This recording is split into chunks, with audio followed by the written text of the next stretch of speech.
মসজিদ তৈরি করলেন কিন্তু সালাত আদায় করেন না। এই 1 লক্ষ টাকা মসজিদ তৈরি করতে দান করেছিলেন, এই টাকাটা আপনাদের বাংলাদেশের পাশে পদ্মা নদী আছে, পদ্মা নদীকে ফেলে দেওয়া যেমন মসজিদে দান করা তেমন।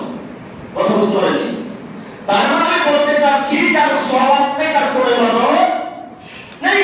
লক্ষ কোটি টাকা দান করলে নদীতে ফেলে দেওয়া যেমন মসজিদে দান করা তেমন। আপনি অনুরোধ জানাচ্ছি নেতার পিছনে ছুটে যাচ্ছে সালাত আদায় করলেন না, সালাত আদায় করলেন কেন? আপনাকে অনুরোধ করে বলে যাচ্ছি নেতার পিছনে ছুটে সবাই বন্ধ করুন। নেতার পিছনে ছুটে গেলে আপনি খেতে পাবেন না, বড় পাবেন না। আপনাকে অনুরোধ জানাচ্ছি আজকেই তওবা করে আল্লাহর ভিক্ষা দেবেন। আল্লাহ ওই খ্রিস্টান আব্রাহাম লিঙ্কনের ভোট পদ্ধতির মুখে লাথি মারলাম। আল্লাহ ওই খ্রিস্টান আব্রাহাম লিঙ্কনের ভোট পদ্ধতির মুখে লাথি মারলাম। আল্লাহ ওই খ্রিস্টান আব্রাহাম লিঙ্কনের ভোট পদ্ধতির মুখে লাথি মারলাম। আল্লাহ তুমি বড় ভগবান, তুমি বড় ক্ষমতাবান, তুমি বড় মহান। আল্লাহ তোমার কাছে ভিক্ষা চেয়েছি, মাবুদ তুমি আমাকে ক্ষমা করো। এইভাবে আল্লাহর ছেলেরা আজকে আল্লাহর কাছে ভিক্ষা চাই, আল্লাহ এখনই ক্ষমা করে দেবেন। আর বিনা তওবাতে ভিক্ষা যদি মারা যায় এর শাস্তি অতি কঠিন ও জটিল হবে বলে আমাদের নবী মুহাম্মদ সাল্লাল্লাহু আলাইহি ওয়াসাল্লাম আজ থেকে 1400 বছর পূর্বে মক্কার মরুভূমিতে বলে গেছেন। আমরা অনুরোধ করে যাচ্ছি সম্মানিত ভাই, ক্ষতিগ্রস্ত মুক্তি হবে না চান সব যেগুলো আদায় করে যেগুলো বলে একটু এটা আয়াত পেশ করি, তারপরে আবার এখানে ফিরে আসবো। আমাদের আল্লাহ তাআলা বলেন ইন্নাস সালাতা তানহা আনিল ফাহশাই ওয়াল মুনকার। এক পৃথিবীর মানুষ তোমাদের মধ্যে যারা সালাত আদায় করে অর্থাৎ নামাজ পড়ে, সব করে বুঝতে পারছেন কি? জি, যতবার সালাত বলবো ততবার মনে করে নামাজ বলছি ইনশাআল্লাহ। আল্লাহ তাআলা বলেন হে আদমের ছেলেমেয়েরা তোমাদের মধ্যে যারা সালাত আদায় করবে এই সালাত তাদেরকে অন্যায় কাজ করা থেকে বিরত রাখবে। আবার শুনেন আল্লাহ বলেন আদমের ছেলেমেয়ে তোমরা যদি নামাজ পড়ো তাহলে তোমাদেরকে নামাজ অন্যায় কাজ করা থেকে বিরত রাখবে। আব্দুল করিম সাহেব আপনার কথার সাথে একমত হতে পারলাম না। আসলে কি হতে পারবেন না? দেখবেন যারা নামাজ পড়ে তারা সিগারেটও খাই পান করে, তো কই নামাজ অশ্লীল কাজ থেকে বিরত রাখবে। কথা বুঝতে পারবি নাকি? কথা বুঝতে পেরেছেন? আল্লাহ বলেন যারা নামাজ পড়ে তাদের অন্যায় কাজ করা থেকে বিরত রাখবে কে? নামাজ। তো যারা নামাজ পড়ে তারা বিড়িও খায়, তো কই নামাজ অশ্লীল কাজ থেকে বিরত রাখলো। যারা নামাজ পড়ে তারা ঘুষও খায়, তো কই নামাজ অশ্লীল কাজ থেকে বিরত রাখলো। যারা নামাজ পড়ে তারা সুদও খায়, তাহলে কই নামাজ অশ্লীল কাজ থেকে বিরত রাখতে পারলো। যারা নামাজ পড়ে আপনাদের গ্রামের সভাপতি হোক আর মুর্শিদাবাদের হোক আর চৌকিপুর হোক আর বাংলার হোক আর ফারাক্কার হোক, যেখানকার সভাপতি কেসে হোক না কেন এরা নামাজও পড়ে আবার সুদও খায়, ঘুষও খায়, বিড়িও পান করে, সিগারেটও খায়, আমরা দাঁড়িয়েও যাচ্ছি। কথা মিলল না? কথা মিলেছে? তাহলে কই নামাজ অশ্লীল কাজ থেকে মানুষ বিরত রাখতে পারলো? আল্লাহ করেছেন আল্লাহ কি মিথ্যা কথা বললেন? না, সেগুলো আমি জানি না। আল্লাহ মিথ্যা কথা বলেননি, আমি আপনি আল্লাহর কথা বুঝতে ভুল করেছি। আল্লাহ মিথ্যা কথা বলেননি, আমি আর আপনি আল্লাহর কথা বুঝতে ভুল করেছি। আল্লাহ বলেন যারা আমাকে খুশি করার জন্য সালাত আদায় করবে, যারা আমাকে দেখার জন্য নামাজ পড়বে তারাই অশ্লীল কাজ থেকে বিরত থাকতে পারবে। কথা বুঝতে পারেননি? এখন 99% মানুষ তো মানুষকে দেখার জন্য সালাত আদায় করে, বয়স হয়ে গেছে 55 বছর, এখন যদি নামাজ না পড়তে গ্রামের মানুষ বলবে এত বড় হয়ে গেল বয়স হলো তার নামাজ পড়ে না, এই জন্য নামাজ পড়তে এসেছেন। কথা মনে আপনারা বুঝতে পারেন? কথা বোঝা যাচ্ছে? এই জন্য নামাজ পড়তে এসেছেন। তো এখন নামাজ আপনার অনেক কাজ থেকে বিরত রাখবে না, আমরা সর্বদিক অনেক কাজ থেকে বিরত রাখবো, আমরা ক্যাশিয়ার রাখবো, আপনার ইমাম আপনার কোনো মানুষকেই এই অনেক কাজ থেকে বিরত রাখতে পারবে না যতক্ষণ আপনি আল্লাহকে খুশি করার জন্য নামাজ না আদায় করেন। জরুরি একটি কথা, যখন সর্বদিক ক্যাশিয়ারের কথা এটা একটা কথা বলি, আপনারা ওই লোকটাকে ক্যাশিয়ার করলেন কেন যে ওটা নামাজ পড়ে না? ওই লোকটাকে সভাপতি করলেন কেন যার বাড়ি চাচা? ওই লোকটাকে সভাপতি ক্যাশিয়ার সরকার মোড় বানালেন কেন যার ব্যাংকটা 24 ঘন্টা টাকুর নিচে থাকে? টাকুর বুঝলেন কি? টাকুর বুঝতে পারলেন? এই যে গোলামি, এই যে দেখেন না, এই যে গোলামি। আমাদের নবী বলেছেন 3 শ্রেণীর মানুষের সাথে আল্লাহ কিয়ামতের মাঠে কথা বলবেন না। 3 শ্রেণীর মানুষের সাথে আল্লাহ তাআলা কিয়ামতের মাঠে কথা বলবেন না। তাদের সাথে আল্লাহ কথা বলবেন না, তাদেরকে আল্লাহ পবিত্র করবেন না, তাদেরকে আল্লাহ জাহান্নাম থেকে তুলে জান্নাতে দিবেন না, তাদেরকে আল্লাহ জাহান্নাম থেকে তুলে জান্নাতে দিবেন না। তার এক শ্রেণীর মানুষ হলো মুসলিম, যারা লুঙ্গি প্যান্ট পায়জামা টাকুর নিচে পড়ে, তাদের সাথে কিয়ামতের মাঠে আল্লাহ কথা বলবেন না। দেখেন তো আপনার সর্দার সাহেবের প্যান্টটা হয়ে যাচ্ছে কিনা, দেখেন তো আপনার কেসের টাকা আছে কিনা, দেখেন তো আপনাদের সরকার মোড় সাহেব 5 সালাত আদায় করে কিনা। এরা কেউ সালাত আদায় করে না, এরা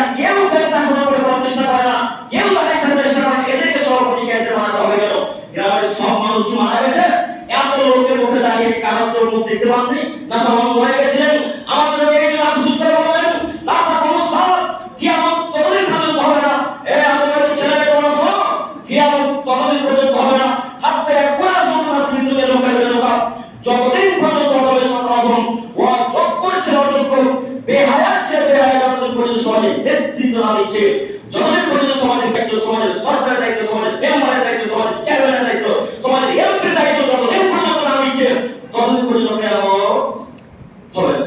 হাদিসের 414 বছর থেকে হাদিস বলতে পড়ে আছে, আমি তো কিছু করতে পারি না। এখন যদি আপনারা না বলেন, মানুষ আপন করে মা মনে করেন আমি কিছু করতে পারবো না, মানে করেন না, কিয়ামতের মাঠে আপনার সাথে অনেক কথা আছে। আমি কিছু করতে পারি না, আমার দলীয় ক্ষমতা নেই, আমার কোনো পার্টির ক্ষমতা নেই আপনাকে আটকাবো। কথা বুঝতে পারলেন? আপনি মনে রাখবেন, আমি একটা বাক্য যে পক্ষ থেকে বলতেছি আল্লাহকে, নিজের পক্ষ থেকে একটা বাক্য বলে আল্লাহ জাহান্নাম দিতে আসেনি, আল্লাহ জান্নাত দিতে এসেছি। এতটুকু মাথায় মনে রাখবেন। আপনাকে বারবার বলছি, এদেরকে কেসে সঙ্গে মানতে হয় না, যারা অযত্ন সমালোচনা করে, যারা রাসূলের পদ্ধতিকে চয়ন করেছে, যারা আল্লাহর বিধানকে মেনে তাদেরকে সভাপতি, ক্যাশিয়ার, এমপি, এমএলএ যা খুশি বানার কোন যায় আছে না, আল্লাহর আদেশ, এটা রাসূলের আদেশ। আপনাকে অনুরোধ করে যাচ্ছি, যে ক্যাশিয়ার দাঁড়িয়ে যে তাকে আজকে এখান থেকে ছেড়ে দিতে হবে, আজকে তাকে বাঁচিয়ে দিতে হবে। আপনি বলেন না, আপনি যদি দাঁড়িয়ে সামনে বলেন তাহলে আপনি আমাদের এখানে থাকবেন, না থাকতে পারবেন না, বলতে পারবেন না, বলতে পারবেন না, বলতে যে পারবেন না, বলা যে খুবই কঠিন, বলা যে খুবই কঠিন। যে ক্যাশিয়ার এখান থেকে বলছে যে দাঁড়িয়ে তারই 2 লক্ষ টাকা আছে মসজিদে, তা কিভাবে দাঁড়াবে? কথা বুঝতে পারেননি? আর গ্রামের মানুষও খুব বোকা, তারা বলছে যার টাকা আছে তাকে দায়িত্ব দেবে, সময় সুবিধা সুযোগ সুবিধা পাওয়া যাবে। কথা বুঝতে পারেননি? আমি গরিব মানুষ, আব্দুল করিম আমির ইসলাম, আপনারা যদি আমাকে একটু সরকার বানান আর এই দুইটা যখন তৈরি করবেন, তখন যদি আমার কাছে 2 লক্ষ টাকা চাইতে আসেন, তখন দিতে পারবো? কথা বুঝতে পারেন? দিতে পারবো না? দিতে পারবো না। তখন কে দিতে পারবে? ওই যে যার টাকা আছে। তো এখন আমরা যদি চাইতে যান, এখন টাকা দিবে না কেন? ওকে দায়িত্ব দেন, ওকে এখনই সরকার করে দেখেন 2 লক্ষ 4 লক্ষ টাকা দিবে। এবার কথা বুঝতে পারি না আপনাদের। যাই হোক, আপনাকে বলতে যাচ্ছি, দায়িত্ব ওই লোকটাই জানেন যে আল্লাহ রাসূলের পদ্ধতিকে মেনে নিয়েছে, যে রাসূলের পদ্ধতি চলে তাকে দায়িত্ব দিতে হবে। আপনি বলেন দিব না, না দাদা আমি কি করতে পারি? আমি কিছু করতে পারি না। কেমন আপনার সাথে সন্ত্রাসের অনেক কথা হবে। আমরা অনুরোধ জানাচ্ছি, পরিবর্তন হন। আমি একটা দিনী ভাই, আপনার সাথে কোনো শত্রুতা নেই, আমি আজকে আপনাদের কারণে নতুন। আপনার সাথে টাকা নিয়ে মারপিট নেই, জমি জায়গা নিয়ে ঝগড়া নেই, অন্য যাবতীয় কথাবার্তা নিয়ে মারপিট নেই, যে কাজে আপনার সাথে হিংসামূলক কথা আছে এটা মনে করেন না। আমি একটা দিনী ভাই, আমি যেমন জানলা যেতে যে আপনাকে জান্নাত নিয়ে যেতে চাই বলে এত কঠিন বড় ভয় বলা, আপনাকে অনুরোধ জানাচ্ছি, পরিবর্তন হন। সম্মানিত ভাই এবং বলছিলাম ক্ষতিগ্রস্ত পথ থেকে বেঁচে থাকতে হবে। যদি ক্ষতিগ্রস্ত থেকে বাঁচতে চান তাহলে যে কোনো মূল্যে সরাসরি করতে হবে। মনে থাকবে ইনশাআল্লাহ, মনে থাকবে ইনশাআল্লাহ, ইনশাআল্লাহ। আল্লাহ তুমি আমাদেরকে বুঝার তৌফিক দান করো, সকলে বলি আমিন।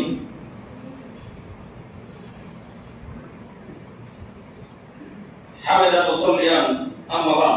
সম্মানিত মুরব্বি সাহেব, আমরা আলোচনা করছিলাম যুব সমাজ ধ্বংসের কারণ, এরপর হাদিস। যুব সমাজ ধ্বংসের আরেকটি কারণ রাসূলের পদ্ধতিকে ত্যাগ করা। একটু আপনাকে একটা হাদিস পেশ করি, তারপরে আপনার দিকে এগিয়ে যেতে চাইছি। জাবের রাদিয়াল্লাহু আব্দুল্লাহ ইবনে আব্বাস রাদিয়াল্লাহু তাআলা থেকে বর্ণিত, তিনি বলেন রাসূল সাল্লাল্লাহু আলাইহি ওয়াসাল্লাম বলেছেন, মান তাসাব্বা বিকওমিন ফারমিনহুম, হে আদমের ছেলেমেয়ে তোমরা মনে করো, যদি কোনো মুসলমানের বাচ্চা কোনো হিন্দু খ্রিস্টান ভক্তদেরকে মেনে চলে, হে আদমের ছেলেমেয়ে তোমরা মনে করো, যদি কোনো মুসলমানের বাচ্চা হিন্দু খ্রিস্টান ভক্ত সাঁওতাল লোক জামাতের কোনো অনুকরণ করে চলে, তাহলে হিন্দু খ্রিস্টানরা যেখানে যাবে এই মুসলমানের বাচ্চারাও সেখানে যাবে।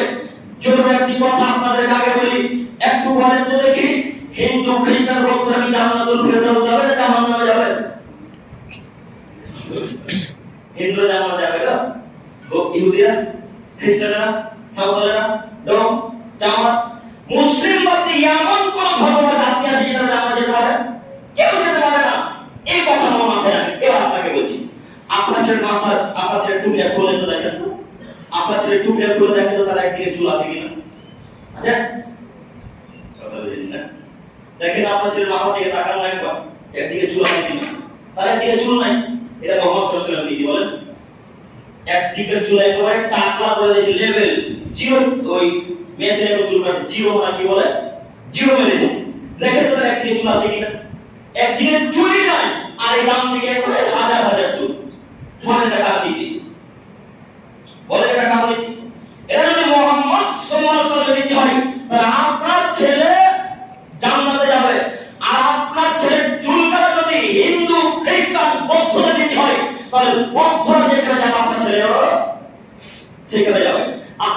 দিয়ে বোঝাই। লাল বলা শুরু করো, সারা পৃথিবী যুবকের দিকে ঘুরে দেখেন, 1999টা ছেলে ওই হিন্দু খ্রিস্টানের নীতিতে চুল কেটেছে। 1999 ছেলে দেখেন না, তার একদিকে চুলই নাই। এটা মুহাম্মাদের নীতি নয়, এটা হিন্দু খ্রিস্টানের নীতি। এটা হিন্দু খ্রিস্টানের নীতিকে গ্রহণ করেছিল, তারাই জাহান্নামের কথা মুহাম্মদ সাল্লাল্লাহু আলাইহি ওয়াসাল্লাম বলেন। সম্মানিত ভাই, সম্মানিত বেশি রাস্তা গ্রহণ করে যাচ্ছি। এই যে ছেলেটা এক সপ্তাহ থেকে আপনার চোখের সামনে একদিকে চুল রেখেছে আর একদিকে চুল রাখেনি, এক সপ্তাহ থেকে আপনার বাড়িতে আছে কি করে গো? এক সপ্তাহ থেকে আপনার বাড়িতে আছে কি করে? আমাদের বাড়িতে এক সপ্তাহ হুজুরের কথা সাফ সেকেন্ড থাকার সময় পাবে না, সুযোগ পাবে না। আমরা কি কাপুরুষের বাচ্চা নাকি? আমরা কি হিন্দু? আমরা কি খ্রিস্টান? আমরা কি ইহুদি বাচ্চা? আমাদের বলছে পৃথিবীর মানুষ তোরা ইহুদিদের বিরোধিতা করো, পৃথিবীর মানুষ তোরা খ্রিস্টানদের বিরোধিতা করো, পৃথিবীর মানুষ তোরা ইহুদিদের বিরোধিতা করো, তোরা খ্রিস্টানদের বিরোধিতা করো। আমি ইহুদি খ্রিস্টানদের বিরোধিতা করতে এসেছি, আমার ছেলে চুলে ভাবে কাটা থাকতে পারে না। আমি খ্রিস্টানদের বিরোধিতা করতে এসেছি, আমার ছেলে চুলে ভাবে কাটা থাকতে পারে না। 24 ঘন্টার মধ্যে এই ছেলে চুলকে ছেড়ে ফেলে দিতে হবে। মুহাম্মদ সাল্লাল্লাহু আলাইহি ওয়াসাল্লাম যে নীতিতে চুল রেখেছিলেন সেই নীতিতেই চুল রাখতে হবে, সেই নীতিতেই চুল রাখতে হবে। আপনার প্রভু সাহেব, আমি মুহাম্মদ সাল্লাল্লাহু আলাইহি ওয়াসাল্লাম নীতিতে চুল রাখতে পারলাম না, এখন কি করব? এখন যদি নাই রাখতে পারেন তাহলে আপনাকে সাধারণ চুল রাখতে হবে। কথা বুঝতে পারেন নি ভাই? একদিকে চুল রাখবেন আর একদিকে চুল রাখবেন না, এই নীতি বর্জন করতে হবে। ওর বেশি আপনাকে অনুরোধ করছি, এই ছেলেকে এখনই জোর সলাপ করে আদায় করে বলে, বেটা আগে তুমি সেরকম চুল কেটে এসো, তারপরে তোমার খাওয়া দাওয়া। যদি আপনি কথা বলতে পারেন তাহলে আমরা যাব আপনি বাপ, আর যদি কথা না বলতে পারেন তাহলে আমরা যাব আপনি কাপুরুষ পিতা। আপনি এখন পিতা হওয়ার যোগ্যতা রাখেন। আপনি কথা খারাপ নিয়ে না, আমার দিনী ভাই, আমি আমার ছেলের মতো, আমি আমার ভাইয়ের মতো আপনাকে অনুরোধ জানাচ্ছি, রাসূল সাল্লাল্লাহু আলাইহি ওয়াসাল্লামের পথ যারা ত্যাগ করে তার ধ্বংস হবেই, তার ধ্বংস হবেই, তার ধ্বংস হবে। কথাই চূড়ান্ত। আর কথা এই যে রাসূলের পথ থেকে ত্যাগ করে তারা জাহান্নামে যাবে। একটা অনেক প্রমাণ দিই, আয়েশা রাদিয়াল্লাহু তাআলা থেকে বর্ণিত, তিনি বলেন রাসূল সাল্লাল্লাহু আলাইহি ওয়াসাল্লাম বলেছেন, মান আহাদাসা ফি আমরিনা হাযা ওয়া লাইসা মিনহু আমরুনা ফাওয়াদ। এই পৃথিবীর মানুষ তোমরা মনে রাখো, যদি কোনো মানুষ আমাদের এই দ্বীনের মধ্যে নতুন কোনো কথা বলে, যদি কোনো মানুষ আমাদের এই দ্বীন ইসলামের ভেতরে কোনো নতুন কথা বলে, তাহলে সেই কথা পরিত্যাগ, সেই কথা বাদ দিন। একটা হাদিস পেশ করে দুইটা হাদিস পাই একসাথে। আয়েশা রাদিয়াল্লাহু তাআলা বলেন রাসূল সাল্লাল্লাহু আলাইহি ওয়াসাল্লাম বলেছেন, মান আমিলা লাইসা ইয়ামরু ফাওয়াদ। আদমের ছেলে মেয়ে, যদি কোনো মানুষ এমন আমল করে যে আমলে আমার কোনো আদেশ নেই। হাদিসটা বাংলা মনে রাখতে পারবেন না মনে হয়, আরবি না মনে থাকতে পারে, বাংলা মনে থাকবে ইনশাআল্লাহ। হাদিসটা বাংলা রাসূল আল্লাহ বলেন, যদি কোনো মানুষ এমন আমল করে সেই আমলে আমার অর্থাৎ মুহাম্মদ সাল্লাল্লাহু আলাইহি ওয়াসাল্লামের কোনো আদেশ নেই, সেই আমল বাতিল। এবার আপনাকে বলি, আপনার ছেলে ওই কলকাতা আলিয়া ইউনিভার্সিটি থেকে এমএ পাস করে এই বছর আপনাদের গ্রামে ফিরে এসেছে। তো তার বাপ আজকে 3 বছর মরে যাওয়া, একটু মনোযোগ দিয়ে বক্তব্য শুরু করেন, আপনাকে বোঝাতে যাচ্ছি কোন রাসূলের আদেশ, কোন রাসূলের আদেশ নয়। ওই এমএ পাস ছাত্র আলিয়া ইউনিভার্সিটি থেকে লালগোলাতে এসে তার বাপের জন্য দোয়া করতে গেছে হুজুর ভাড়া করে। কথা বুঝতে পারছেন কি? হুজুর ভাড়া করে তার বাপের কবর জিয়ারত করতে গেছে। এই হুজুর তার যাবে না, টাকা না বলে হুজুরকে যখন বলা, হুজুর একটু চলে না, আপনার কবর জিয়ারত করে দেবেন, তখন তিনি বলেন, না আমার কাজ আছে, আমি ব্যস্ত মানুষ। যখন এই পাঁচ ছাত্রের পকেট থেকে 500 টাকা লোক বের করেছে, তখন উনি বলেছে, চলো কাজের মধ্যে লাগতে পারি, চলো তোমার বাপের কবর জিয়ারত করে আসি। তো 3 বছর পরে যাওয়া হলো, আপনারা দেখতে পাবেন যে জায়গাতে যাতায়াত হয় না, বসবাস হয়, সেই জায়গাতে গাছ গুছিয়ে বেরিয়ে যায়। বিশেষ করে গোরস্থানে ঘুরতে আপনাদের গাছ গুছিয়ে বেরোয়, তাই না? তো ওই যুবক ছেলের বাপের কবরের কাছে, কবরের উপরে নিম গাছ দিয়ে দিল না, কতটা গাছ বেরিয়ে গেছে। তো এই মানুষটা বাপের কবর চিনতে পারে না। ছেলেটাকে বলছে, ভাই বাবু তোমার আপু কবর কোনটা? তো এই ছেলেটা বলছে, ওই নিম গাছটা বেরিয়ে গেছে, আমার আব্বার কবর। অনেকদিন মরে যাওয়া হলো, তাই নিম গাছ বেরিয়ে গেছে। তো চলো তোমার আব্বাকে দোয়া করে জান্নাতে ভরে দিয়ে আসি। এই ছেলেটা ওই ইমাম সাহেবের সাথে গোরস্থান চলে গেছে। ইমাম সাহেব গোরস্থানে তার বাপের কবরের নিকটে গিয়ে 2 হাতকে উত্তোলন করে দিয়ে এক পর্যায়ে বলতে শুরু করেছে, রব্বির হামমা কামা রব্বায়ানি সাগীরা। হে আমার প্রতিপালক, আমার আপন আমাকে লালন পালন করে যেমন ভাবে লালন পালন করেছিল, মাবুদ তুমি আমার আপন মুখে তেমন ভাবে রেখো। তো যে ছেলেটা 500 টাকা দিয়েছে, ছেলেটা আল্লাহুম্মা আল্লাহ তুমি কবুল করে নাও। কথা বুঝতে পারনি না? কথা বুঝতে পেরেছেন? টাকা তো দিলাম আমি, এখন আমার বাবা যদি তোমার কাছে ইমাম তার বাবা কাছে দোয়া করলো, মাথা তো বিদ্যার কথা জানি, বুদ্ধিও কি না, না মাথাতে যায় সবই গোবর ভরা। আরে বাবা টাকা দিয়েছে আমার জন্য দোয়া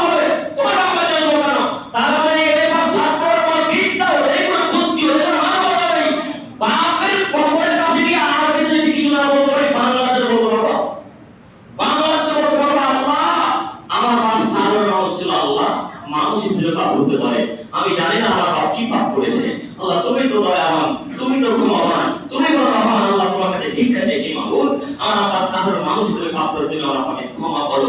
এইভাবে কোনো আদরের ছেলেরা যদি কাঁদতে কাঁদতে তার বাপের জন্য একবার চোখে পানি বের করে যায়, তাহলে তার কখন এইভাবে।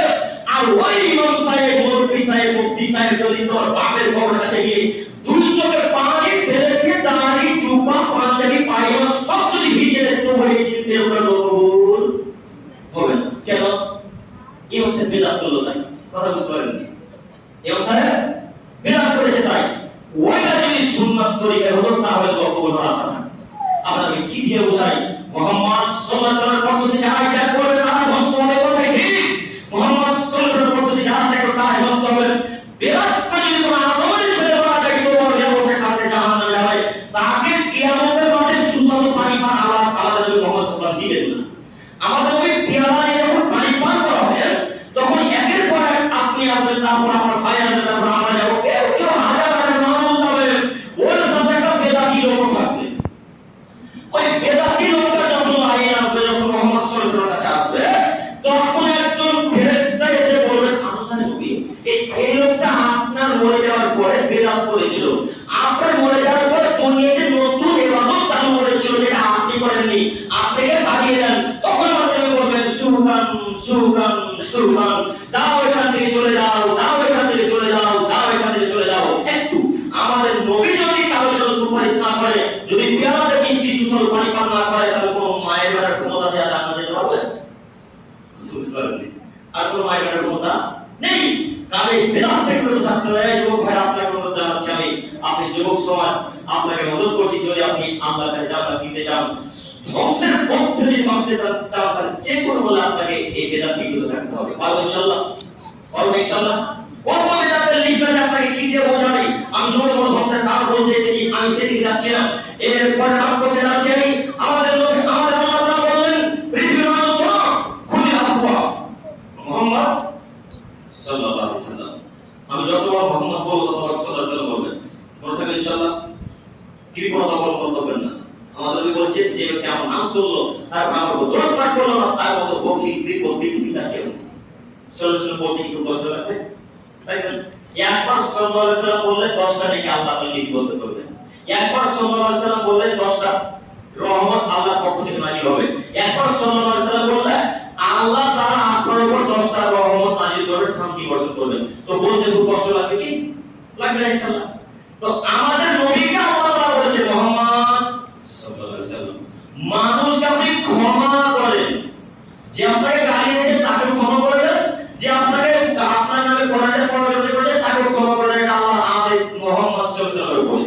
পরে আল্লাহ নবীকে আল্লাহ তাআলা বলছেন, ওয়াকুল বিল উরফ, মুহাম্মদ সাল্লাল্লাহু আলাইহি ওয়াসাল্লাম, আপনি মানুষকে সৎ কাজের আদেশ করেন, ওয়ারিদ আনিল জাহিলিন, এবং মূর্খ লোকদের থেকে দূরে থাকেন। এই দুটো বাক্যকে ডান দিকে রেখে দেন। দ্বিতীয় বাক্যে রেখে আল্লাহ বলেন, ওয়ারিদ আনিল জাহিলিন, মুহাম্মদ সাল্লাল্লাহু আলাইহি ওয়াসাল্লাম, আপনি মূর্খ লোকদের সাথে থাকবেন না। কার আদেশ? আদেশ কার? আল্লাহ। এখন আপনাকে বলি, এই আরবি বাক্যটাকে যদি আমি আব্দুল করিম বিন আমর ইসলাম বাংলাতে করি, তাহলে আমি অপরাধী না আল্লাহ অপরাধী? গো বুঝতে পারলেন? আল্লাহ অপরাধী না আমি?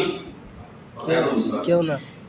আপনাদের লাল বলা যে খামার কোনটা শিক্ষিত ছেলে ইংরেজিতে কোনটা ছড়া লিখেছে, এত টাকা মনে করেন এটা ইংরেজি ছড়া। এই ইংরেজি ছড়াটাকে আমি আব্দুল করিম বাংলাতে পড়ে শোনাচ্ছি যে অনুমতি ছাড়া মসজিদের কোন রকম জিনিসপত্র নিয়ে যাবেন না। তো এখন যে ছেলেটা লিখেছে সে অপরাধী না আমি শুধু তর্জমা করলাম তার জন্য আমি অপরাধী? অপরাধী করেছে যে লিখেছে। আল্লাহ স্টেশন 1400 বছর পরে বললেন যারা অশিক্ষিত মানুষ তাদের সাথে আপনি চলবেন না। তো এখন যদি এই বাক্যটা আমি বাংলাতে বলে তাহলে আমি এখন অপরাধ করলাম, আল্লাহ অপরাধ করেছেন। এখন যদি আপনাদের ব্রেনে লাগে যে আব্দুল করিম অন্যায় কথা বলেছে, এখন অন্যায় কথা আল্লাহকে বলেন, আমাকে নয়।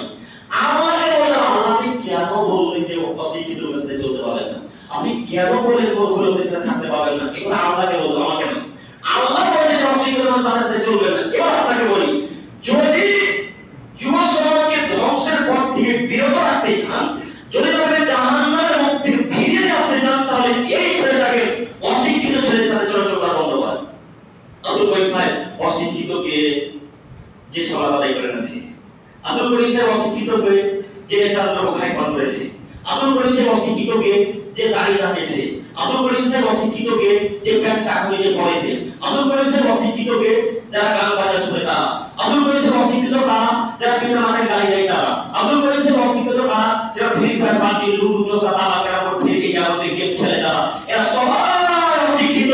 কোন মায়ের ব্যাপারে যদি খবর থাকে তো ভালো হয় বলবে আমি শিক্ষিত, ওকে যদি ভালো করে বয়স থাকে কবর না যদি হাদিস পড়তে চাকরি না কথা বলবো ইনশাআল্লাহ ইনশাআল্লাহ।